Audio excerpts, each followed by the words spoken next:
Hey, yer. Hey, yer. What's going on?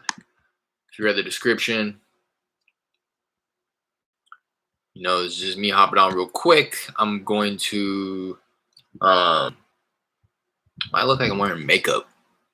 I still can't get over my lack of glasses. Anyways, just padding the stats kind of. I got a phone call that I want to make in about 20 minutes.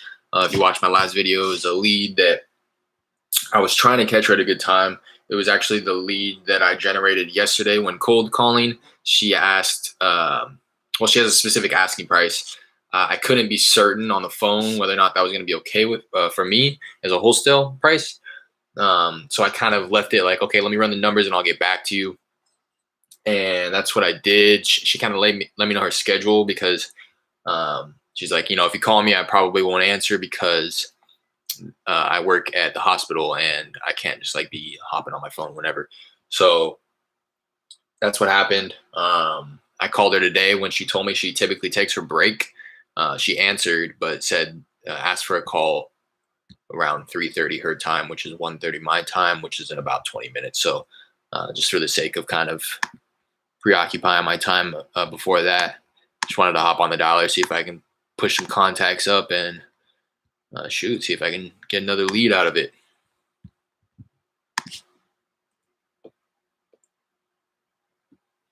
I texted my buyer on that first deal that I had, my first deal that closed in that last video. I just wanted to reach out. Everybody was like moving, everybody was scrambling at the last minute. The tenant was trying to move out, get her storage unit in place. The seller, he lived up north a bit, so we had to send out a notary public. He didn't get paid for like a few days after he signed.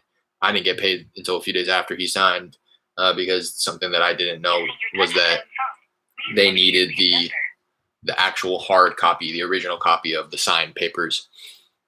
So the notary public overnighted the documents, and everybody had to wait to actually, the lender had to wait to fund the deal. The seller had to wait to get paid. I had to wait to get paid.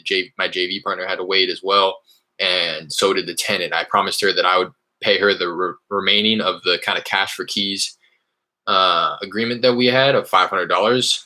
I was kind of slowly paying her as the time went on to kind of help her with her storage unit, to help her with her moving expenses, stuff like that. So I had like $200 left to pay her.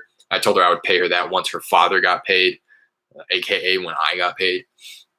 So she was waiting on that as well, but we finally closed it out. And I just took the time today, this morning. That happened last Thursday, I think, is when I got paid, or Wednesday. It's been about a week since I got paid. And I just feel like I left off. Everybody was kind of,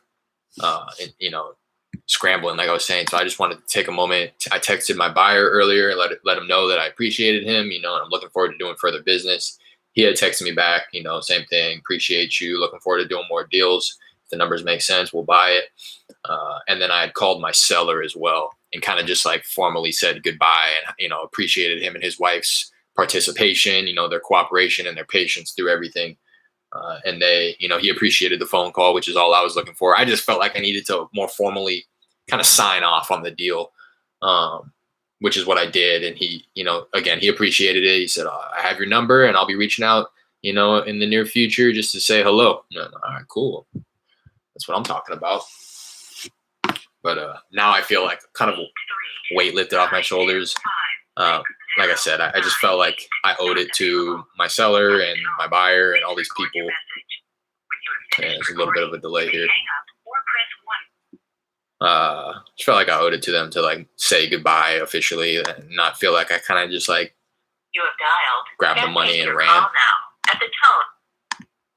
So I feel good about that deal. Now it's in the past and I can move on, divert my attention to the next one here, which is that second one that I have in escrow. I'm just waiting on the seller documents for him to fill out his documents and scan them in and send them over. He knows, so I called him earlier. He knows exactly what I need. He's just always in a rush. I was trying to explain this to my girlfriend yesterday. He's a hard worker. I can tell every time I call him, he's on the job site. He's a laborer is what it sounds like. and he's just always on go, like moving at 100 miles an hour every time I talk to him. So it's like me trying to catch up to him. Hello? Hi, is this Miss Goodrum? Hello? Yeah. Hi there. Hey, this is Derek. Sorry. Yeah. Hey, I'm sorry. I know this is a bit random, but I was calling about a property I believe you own on Courtshire Road. No, we don't own that. Oh, I'm sorry. I might have the wrong information here. Sorry. That's okay. Thanks for taking the call.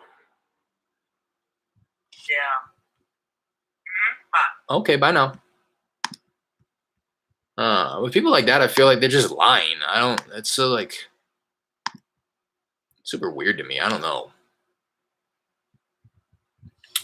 They don't own that, although it's popping up as their property address and their mailing address, meaning that it's owner occupied, that they live there. But I'm gonna go ahead and assume that was a contact. She responded to Miss Goodrum. It's not a very common last name. Could be a relative or something, but I don't know. That one's always, those throw me off. It's like they don't just want to tell me, yeah, you got the wrong, and I get it. They just don't like, they would rather lie than. Hello? Hi there, is this Miss Ramirez? Hello? Yes, this is she. Hi there, this is Derek. Sorry, I know this is a bit random, but I was. Can you hear me? Yes, I can. I was calling about a property I believe you own on Harkness Street.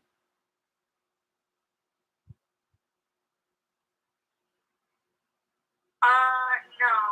I don't own that house. Oh, I'm sorry. I might have the wrong information here. I apologize. While I have you, would you happen to have any property you might consider selling at the moment?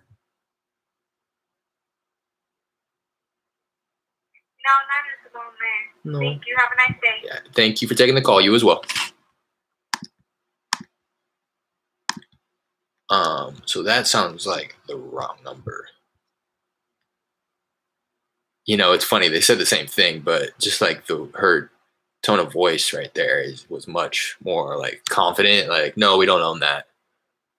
And it seems to me like there's some type of connection issue. Like when I talk, it's been taking those past two people. It took them a few seconds to like hear or gather what I was saying or something. I don't know, or maybe both of them were just really slow talkers. But let me know if you kind of felt that on those last two calls. Comment and say like, no, Derek, you're not tripping. Like those people are talking super slow. I swear they're talking slow mo. I almost like repeated myself on a few separate There is not enough occasions. space to leave a message. I felt like I had to because I didn't know if they heard me, especially because she was like, "Can you hear me?" I don't know.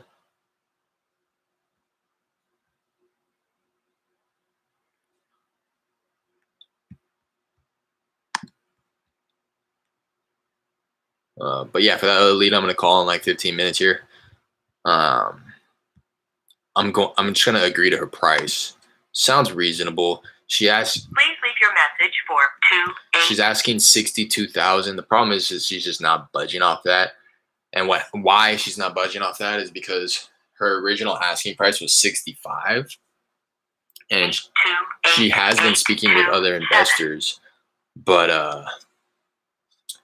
I guess one investor in particular had walked the property and tried to like point some things out. She said that he pointed out some possible foundation issues.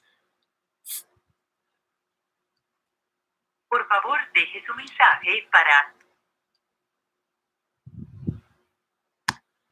He had pointed out some possible foundation issues from like the inside, from the kitchen. Hello? Hi, Miss Alice. Hello? Hello? Who's this? Hi there, this is Derek. Sorry, I know this is a What bit. are you looking for? I was looking for Mr. and Mrs. Salas. You have the wrong number. Oh, I'm sorry about that. Hello? Something's going on. I don't know what is going on. Let me see.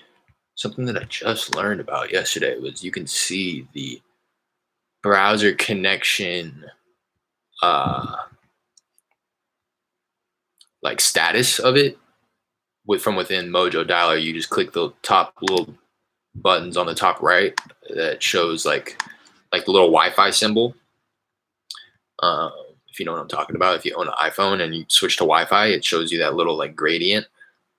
If you click that on the top right of Mojo, you can see kind of like the past, looks like 2 hours or so of if the connection goes down. But it's been great ever since I started dialing. So let me. I'm gonna test my number. I don't think that has anything to do with it, but I want to test it just in case because I forgot to test it beforehand. So I'm gonna go ahead and call myself to test my caller ID number. And I'm gonna do that on the move here.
All right, so my phone number is good, or the caller ID is good. I'm gonna see if I have a bunch of tabs open here that I don't need open. I really don't.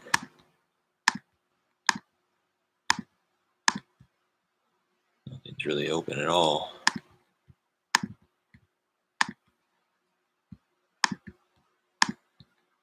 I'm just trying to refresh everything. I've been running into this issue. I don't know what the hell's going on.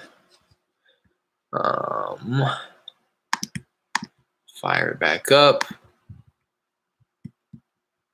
Boom, boom, boom. Boom. All right, boom.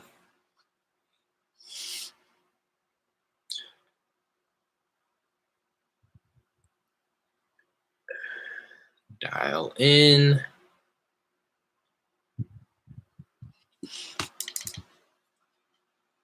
Using your touchtone phone, please Pin. You are now logged into the Moto dialer. Please press the start button on your screen to begin calling.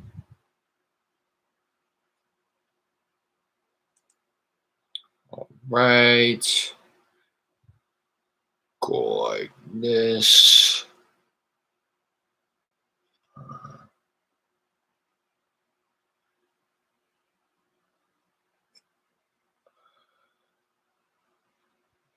That.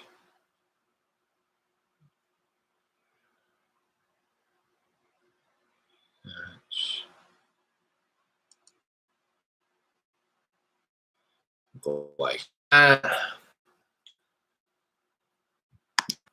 Play it.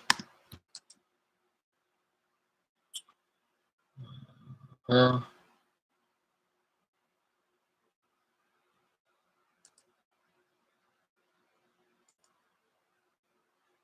Let's get some context.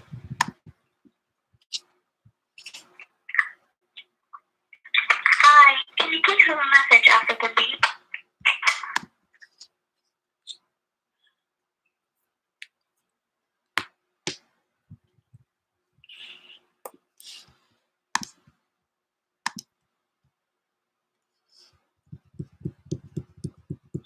Calling Esther back.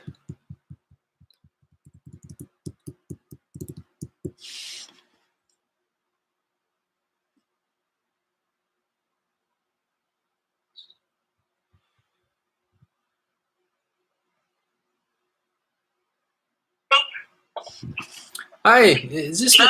Hi, is this Esther? Uh-huh. Hi there. This is Hello? Hi, this is Derek.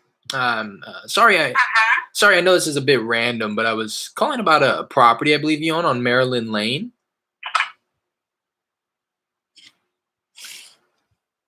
Go ahead and say that she is not interested.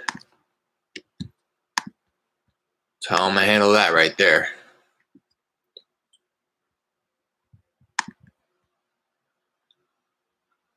I'm gonna give this lead a call back a few minutes before 1:32,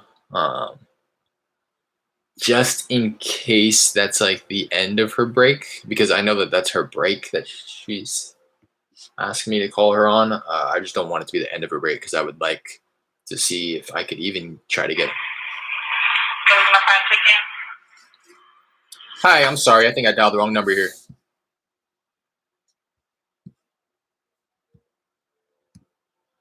Plus something's going on with my phone. I don't understand. Or the connection, rather. But yeah, I want to give myself as much time as possible with her on the phone. I don't want to feel rushed. I don't want her to feel rushed either. It may even be something where I like create that urgency. That's all my goal is here, is to agree with her price, but let her know that it's not something sweet, right? That it was difficult to convince my buying specialist to get to that number. Looks like. Hello. Hey, Mr. Torres. Yes, sir. Hey, how's it going? This is Derek. Sorry, I know this is a bit random, but I was calling about a property I believe you own on Marzell Street. Uh-huh. Yeah, I just wanted to give you a quick call and wanted to see if you'd ever consider an offer on your property there. You ever considered selling? No, not really. I just talked to the guy. He said maybe a little bit later, but he's not going to tell it right now. Okay, you think in the near Yeah, future at all? Yeah, in the future probably, yeah, but not right now. Okay. When do you think? I'm sorry.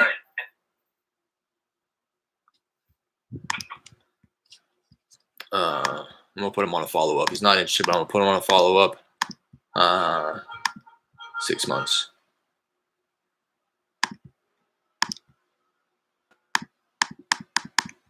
Call him towards the beginning of next year, probably like 5 months. Just to check in.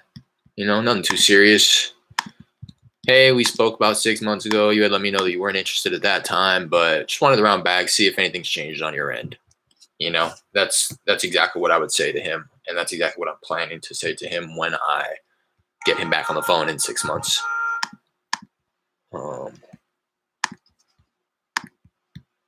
So I'm gonna go ahead and end my dialing session, and I'm gonna give this lead a call back. But yeah, and the reason I'm going to follow with him is because again, he said in the near. I mean, it's not like he was didn't sound very serious at all about it, but he also didn't shut me down so much, and he sounds like there may be some consideration in his voice. So um, that's why I'm going to set him on a follow up. Nothing too serious. If he answers the next time and is like, no, I'm not interested, then I probably won't continue following up with him. Because I knew it was a long shot anyways in setting that first follow up. But I'm glad to kind of kick the can down the road with him. If he's like, yeah, give me a call in another 3 months. Why not give him a call in another 3 months, But I'm not going to like continue wasting my time. If he's telling me no, I'm not just going to keep setting follow-ups. Like, oh, maybe he's going to, the only reason I'm really setting this follow-up is because again, he's showed a slight consideration and said maybe in the future. So I'll give him some more time to settle in, think about it. And then in 6 months, maybe he'll have a more definitive answer, no or yes. And that's what I'm looking for. I'm looking for a definitive no. If that's the case, I'm going to stop following up with him. If he tells me yes, then obviously it's a lead. So I'm going to go ahead and give this woman a call back. 1 second.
Sorry, it's fucking blazing in here. I never know what to do because I'm not going to get into it, but the bedroom doesn't get exposed to the AC like I'd like it to. So I never know to like open the window, to keep the window closed because the AC, turn the fan on or not. So much going on. And I end up making the wrong decision every time, and I'm in here sweating like a pig. My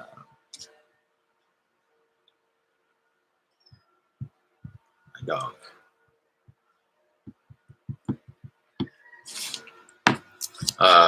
So yeah, gonna give her a call now. I'm a minute late. Shit. And then this is just heard me say I was wanting to give her a call before. I'm gonna close my door.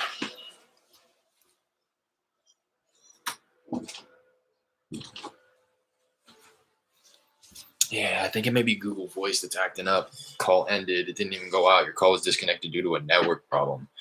Damn. I definitely don't want to call her off my personal cell phone that shows the zip code of the West Coast. Here we go.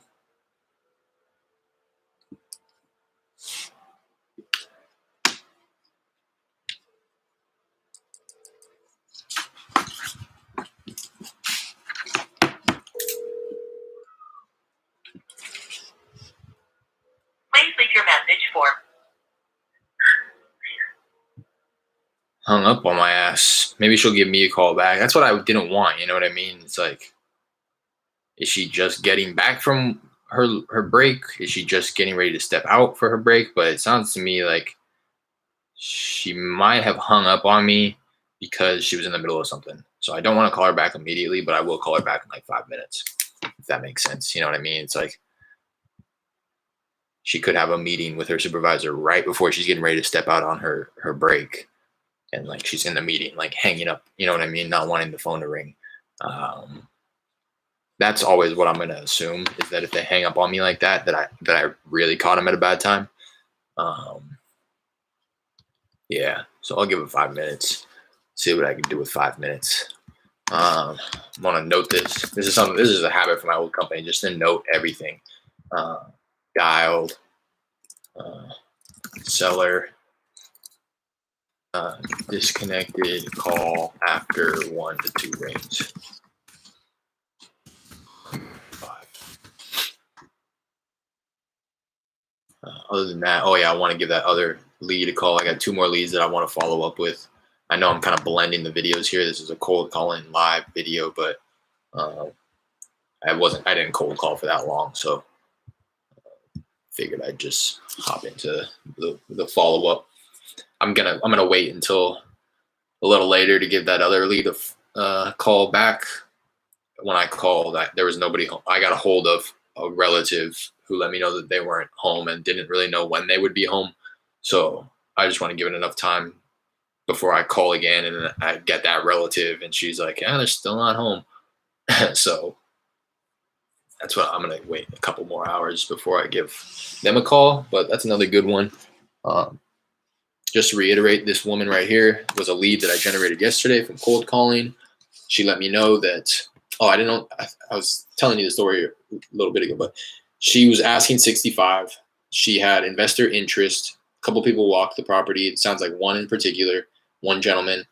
Sounds like he was trying to, it sounded like the way that she was talking, I imagine that this was his state of mind, was that he knew her asking price of 65 was solid, but that he was trying to get her as low as possible.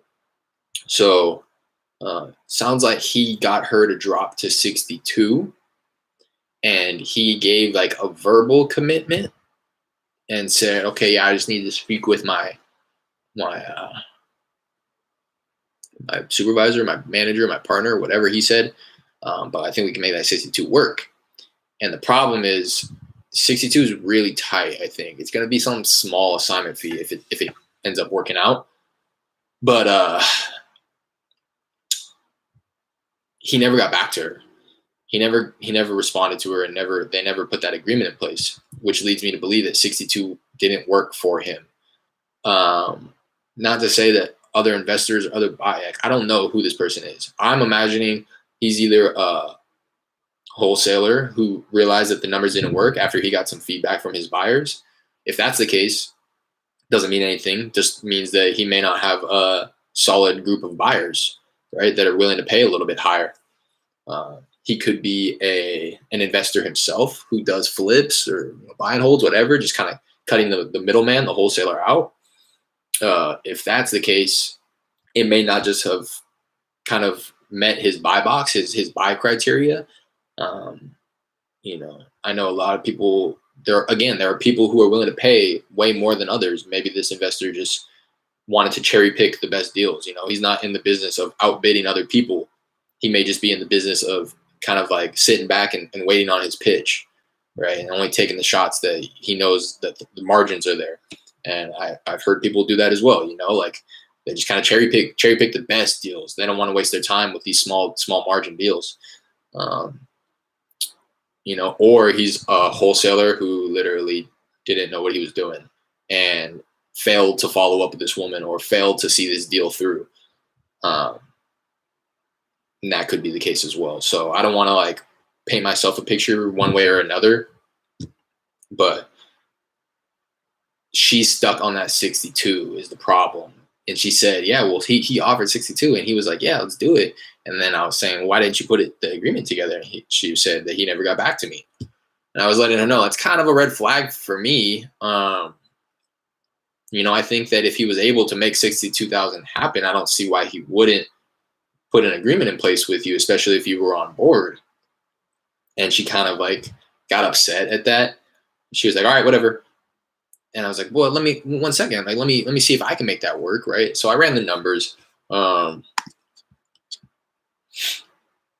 think 62 has to, if the property isn't in complete disrepair and like rehab can stay under like 50,000, it's a smaller place, 1,100 square feet. So I don't really anticipate it being more than that. But again, the last property that I assigned, or my first deal that I closed, it was horrible. And it's probably going to take 6,000 to do that one. And that was like 1,200 square feet. So yeah, as long as my numbers work for ARV, and I do have my ARV being quite high compared to like this estimate. I try not to look at this estimate, but I'd be lying if I said that it didn't kind of catch my eye and my attention when my ARV is so much higher than this estimate. Typically, I find that in my market, my ARV is somewhere between like 10 to 25,000 higher than this estimate. nowadays because of the market activity and how it's so hot. But this one is coming in like 60,000 higher. But the comps are strong. Yeah, I have one comp that's like really close. I promise the first thing when I start booming is I'm gonna get a setup, a desktop setup, so I can get some streaming software here, so you guys can see what I'm doing on my computer. But this one's close. Sold at the end of July of this year, a couple months ago. Oh, about a month ago. Same beds, bath. This one's about 100 square feet smaller. It's 20 years newer though, but it's still old. Ours is 1930 build. This is 1950, and this one's about 1,000 square feet bigger on the lot. And this one sold for 165. So I think ours could probably sell for like 150, 155. You know, again, this one's 20 years newer and 1,000 square feet big on the lot, but ours has a little over 100 square feet extra on the actual building. So I'm still leaning in favor of this one being the better property because of the 20-year newer build and the bigger lot. But by how much? I would say probably like 20,000 tops. This one sold for 165, so maybe 145 at the lowest. I also have another comp that it was like it was all but renovated. It was cleared out and it was ready to. The project was ready to start. But it seems like it was probably a project that stopped halfway through. It's like looks nice. It's just like ready to, it was cleaned out. It was ready to just place the granite countertops, on the shelving in there, or the cabinetry, and paint, flooring. That would have done the job, done the trick, right? It's real cosmetic at that point, and that one sold for like 120. So assuming that was going to take like another 20,000 to maybe 30,000 to get up to speed, probably like another 20,000. Ours taking another 50. I would think that ours could sell for 30,000 less than that one sold. That one sold for, so that would be like 90, and I'm coming in at 62. There's enough spread on it. I think at 62 it's a deal, but I also am not a pro, so I hope that those numbers work. I think it's been enough time. I'm going to give her a call. Hopefully she's not ignoring me now and ghosting me. I'm not even going to put that out there. She wants 62, and I'm going to give it to her. So she wants to sell ASAP. She's having problems with these tenant. If I didn't mention the tenant, she's a tired landlord. Tenant's always giving her issues, always making excuses when it comes time to pay, always complaining about the upkeep of it, always giving her a hard time. Oh. Hello? Hi, Alice. Hi. Alice, how's it going? I'm doing okay. How's work going today? It's tired. It's what? I'm a bit tired, but I'm okay. Yeah, I bet. Is it getting busy over there? I imagine because of the COVID and stuff. Yeah, I'm going to go home to take me a nap. Yeah, I hear you. Well, What's going on? Yeah, I just wanted to round back with you. If you recall, we had talked yesterday about your property over on Edgeworth Street. Yeah. Yeah, so I was able to speak with one of my buying specialists. He's a little bit more familiar with the area, and he helps kind of fund my deals in that specific location. And the numbers are very tight for us. I'm not gonna lie. And it was a bit difficult. It sounds like we're gonna be able to cut some corners when it comes time to renovate, things like that. So I was able to get approval to make you an offer for 62,000 cash. Okay. So if that's something that you're still interested in, we can go ahead and move. I am, because I told you yesterday, if I don't get 65, but the lowest I could go is 62. Yeah. And I'd kind of presented that to him, and like I said, it was difficult to get him on board, but I was able to convince him. So 62 will work for us, and I just wanted to kind of let you know that he's not making it contingent, but he is looking for somebody that's wanting to move forward right now. we are taking a look at a few properties, and we'd like to set aside this money before the end of the month here. So I just wanted to make sure, again, we can do that 62,000. We can do it cash. We can take care of all of the costs and the fees that pop up. But he is looking to see if you are interested in putting that in place and moving forward on that today. Yes. Okay.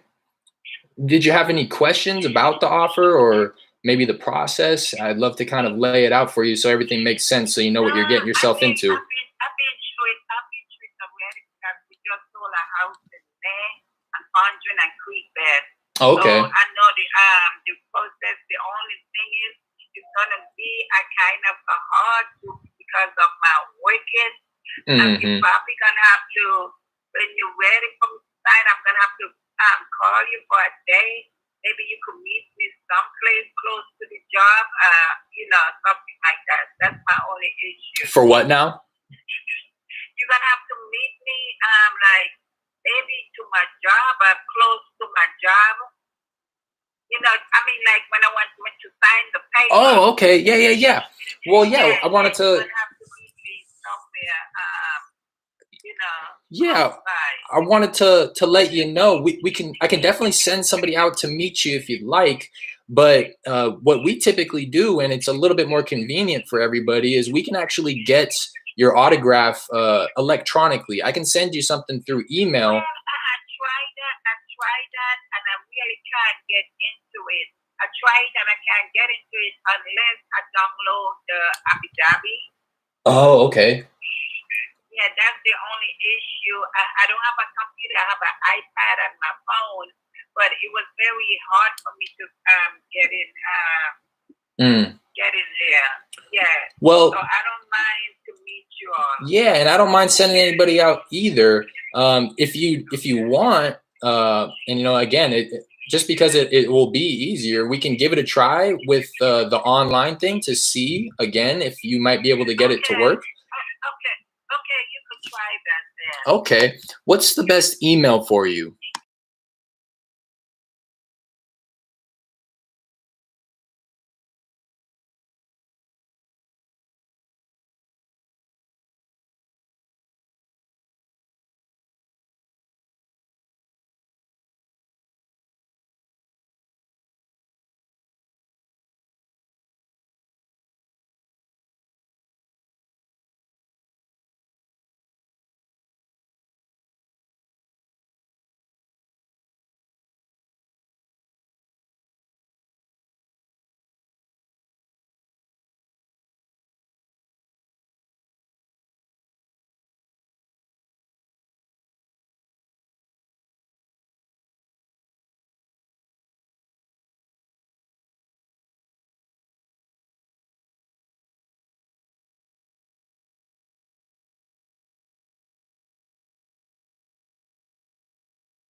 I just want to be there. I kind of already don't know what it is and what to get in. Yeah, so it won't be no problem. Okay. I would just, when I get it, I would just call you and let you know that I get it. It won't be no problem. Okay. Why don't?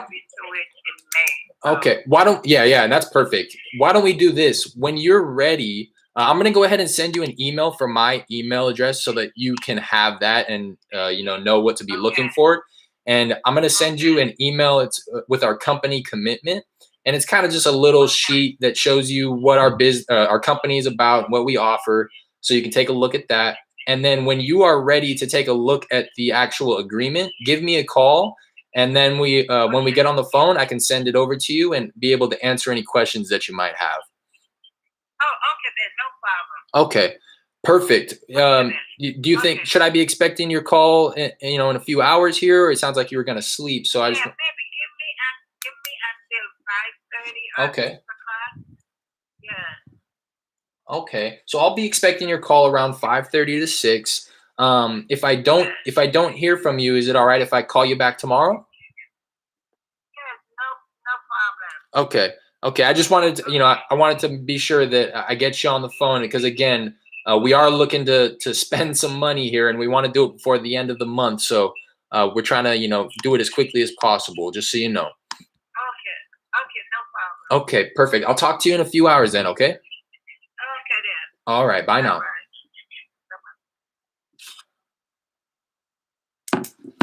bye. Boom.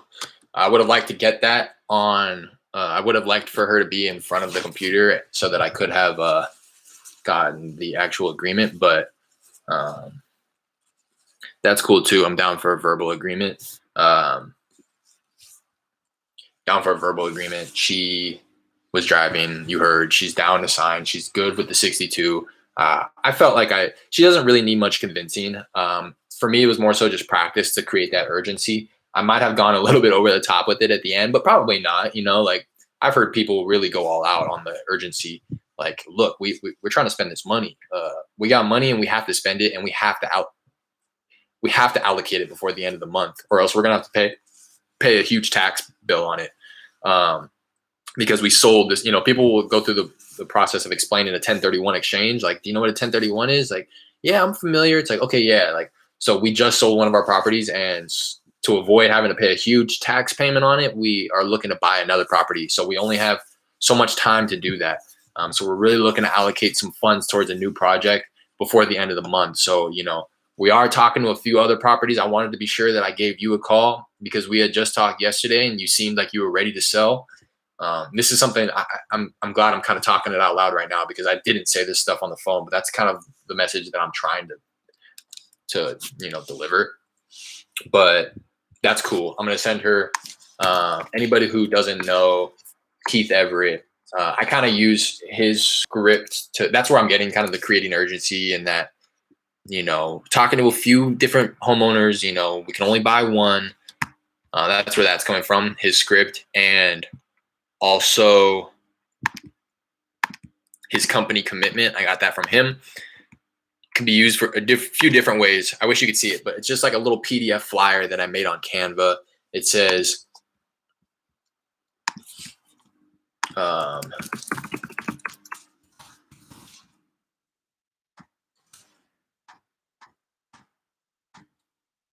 put her address in here.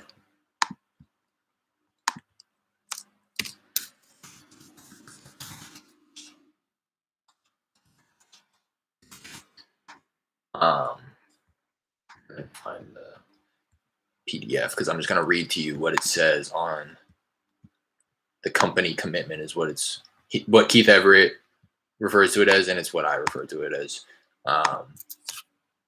So it just has our logo on top, our company commitment. Our company commitment is to provide a stress-free process through professionalism and transparency. Number one, close in 30 days or less. We pride ourselves on our speed and efficiency. If 30 days is too fast, we can delay the closing. Two, transactional specialists committed to your needs. Call anytime with any question. We will touch base regularly, whether there's an update or not. Three, we address your biggest concerns. This is an important transaction. We want to make it as comfortable as possible. We will overcome all roadblocks. And then kind of as like a footnote, as part of our commitment to you, we offer a $500 incentive if we fail to close in 30 days. So there's that. And so it's kind of like one, it expresses professionalism. Like, look, we really do this. We're making a promise to you, and it's going to be promises that we know we can deliver on. If we can't deliver on it, you get $500. Just kind of like instill some confidence, like, oh, okay, they're really about their business. They're willing to pay me more if the closing gets delayed on their end. And also kind of the main purpose of it is that it serves is to actually act as a bridge to getting them in front of their computer and ensuring that they have their email up in front of them so that when you do send them the agreement to sign, it's right there, right? They're sitting in front of the computer. And you heard me. I didn't want to send her the agreement. She kept pushing for it too, because that's how you create ghosts. Had I sent her that agreement, it just makes it that much easier for her to like read through it and be like, you know what? Never mind. I'm not going to do this. Like, and she's not going to feel bad about it because I'm not going to be on the other end of the phone for her to shut down. Whereas if I'm on the phone, I can hopefully address her concerns where she's like, I don't know about this. It's like, well, what don't you know about? Let's talk about it. Oh, well, this inspection period. Well, I completely understand, hopefully you can understand. The only reason that we ask for that inspection period is so that we protect our investment. I think you've done a great job of giving me a property description here. I feel like I have a great mental image of what the property looks like, what kind of work is going to be needed to it. You had mentioned that it doesn't have an AC, so we're going to have to install an AC.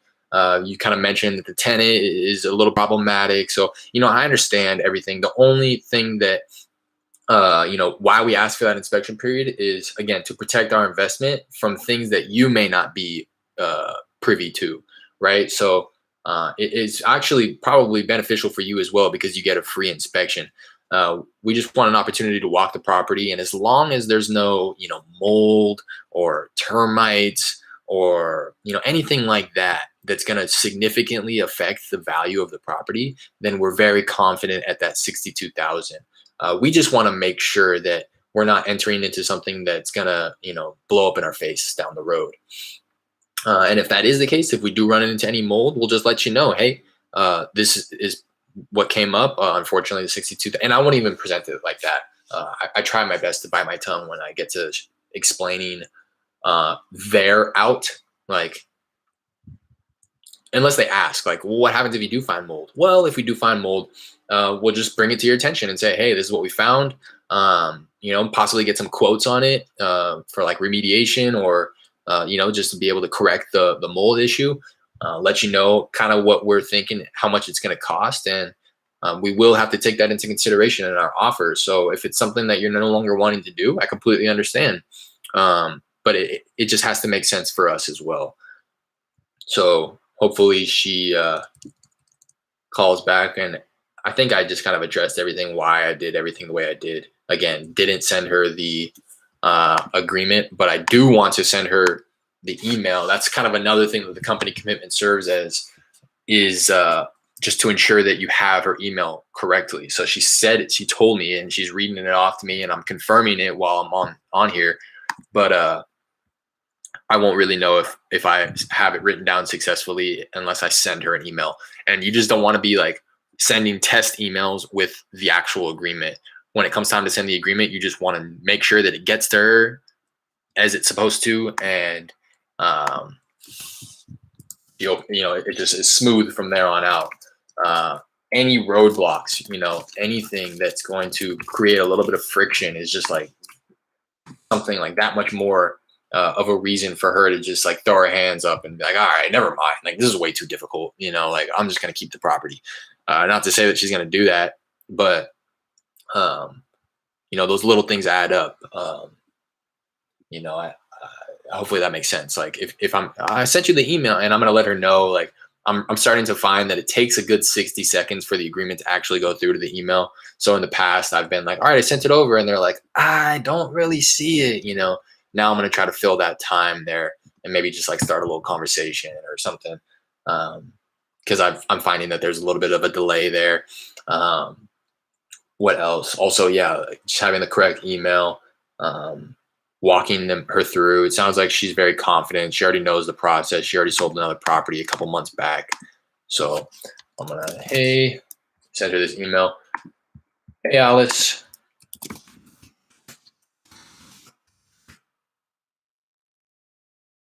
Hey, Alice, this is Derek. I just wanted to send over our company commitment that shows you a little bit about who we are and how we do business. I've attached it to this email for you to look over. Please give me a call when you are ready to move forward on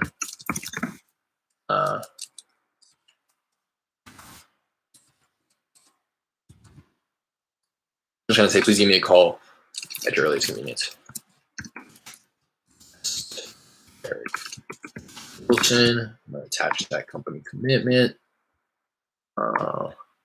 So yeah, I like that company commitment. When I first heard about that, I was like, oh, that's golden. That's super solid. And I made a point to create one because I've never had anybody ask for the $500. I've never had anybody throw a stink about what is on the company commitment. Like it says that there's two. It made more sense when my partner was working with me, but now it's just me. So when there was two of us, we were able to kind of like alley-oop it and play 2-man games. So like he would cold call, pass the lead to me for the close. I would cold call, vice versa, pass the lead to him for the close. Or I would cold call, get the contract signed, and then I could play it like he was the transactional coordinator. So now he's handling the actual transaction on the back end, because on that company commitment, it says that there's 2 points of contact, one being the person who closes the person and gets the agreement, and 2 being the transactional coordinator. In Keith Everett's business, I think he was pretty much saying that very rare that him as the acquisition manager, him as the person who actually got the agreement, very rare that they have to step back into the transaction and kind of help out, because he's just passing it off to his transaction coordinator, right? And if anything, like the seller reaches back out to the acquisition manager for some questions, quick response, something quick, and then being able to divert them back to the transaction coordinator. So on this one, I kind of play both. I play everything. I wear all hats. So I haven't had anybody like say like, what do you mean 2 people, 2 points of contact, or say 30 days or less, or 30 days is coming up. I don't have a very large sample size because I haven't done so many deals. I'm imagining that there are going to be people out there that are like, all right, it's day 31, you owe me $500. But at this point, it's really a non-issue. And for me, the company commitment simply serves as a gateway to what I'm talking about, to closing the deal, to getting her in front of her computer, to have her email pulled up in front of her, and to ensure that I have the correct email address.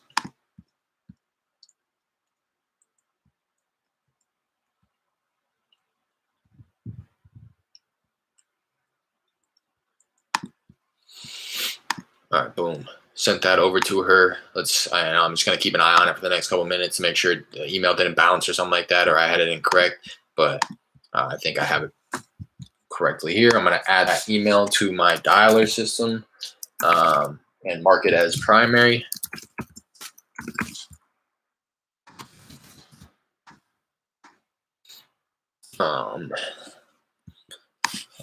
Connected with Alice. I say seller. Connected with seller. Agreed to 62K. Stated she was driving home. Very created urgency. She said that she would call him back around 5:30 to 6 p.m. Central Time, which is 3:30 to 4 my time, which is in about 2 hours. She said that she would call him back around 5:30 to 6 p.m. Central Time. This is when she will be in front of a computer to sign. She mentioned that she sold a property in May, so she is fairly familiar with the process. Also, the last time she had trouble with e-signatures because she was needing to download Adobe. Eric proposed that we try the e-signature one more time, and if it doesn't work, he will send somebody out to her.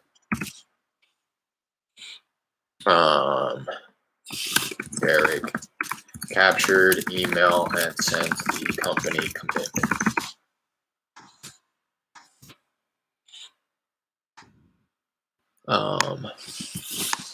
Let's say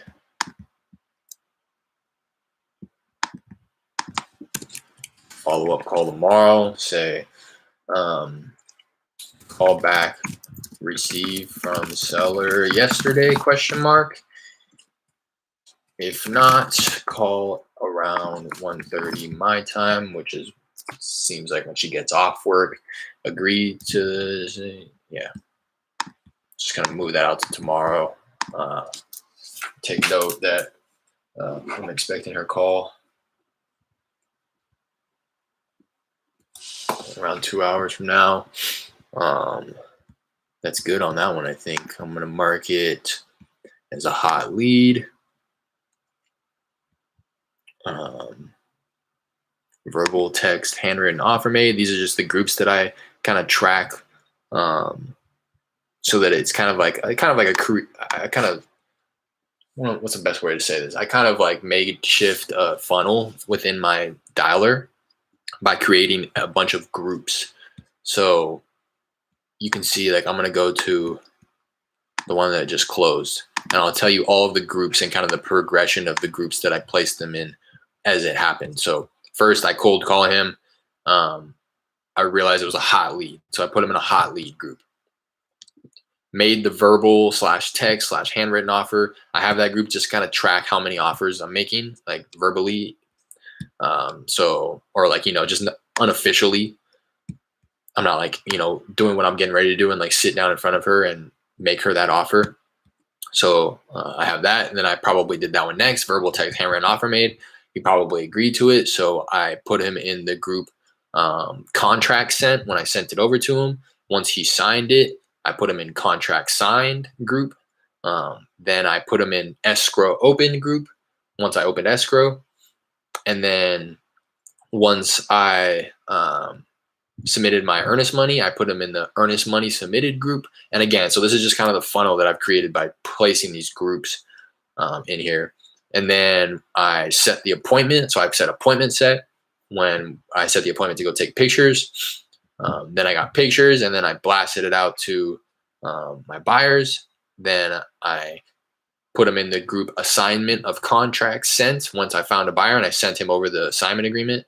Once he signed it, I put him in the group assignment of contract completed. And then I think that's all of them.